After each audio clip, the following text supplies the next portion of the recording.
ইসলাম শিখিয়েছে শেষ নিঃশ্বাস পর্যন্ত তোমাকে লড়ে যেতে হবে। এই পৃথিবীতে কেউ কাউকে জায়গা করে দেয় না, জায়গা করে নিতে হয়।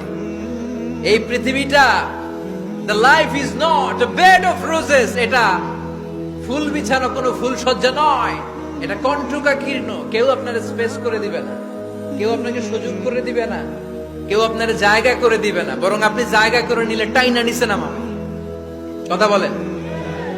এজন্য কখনো অলসতাকে স্থান দেয়া যাবে। রসুল বাত্তালি দুঃখানু শয়তান, অলস মস্তিষ্ক শয়তানের আড্ডা। অলস যদি কেউ থাকে এটারে টেনে বেঁধে কাজে নামাবে, পারা যাবে? আমরা আজকে অলসতাকে নো বলে যাবো এই মাহফিল থেকে। অলসতাকে আমরা কি বলবো? আওয়াজ করে বলতে হবে। অলসতাকে কি বলবো আমরা? মুমিনের জীবনে কোনো অলসতা নাই। অলস হয় মুনাফিকরা। অলস হয় কারা? চিল্লায় বলতে হবে। মুমিনরা অলস হয়। অলস হয় কারা?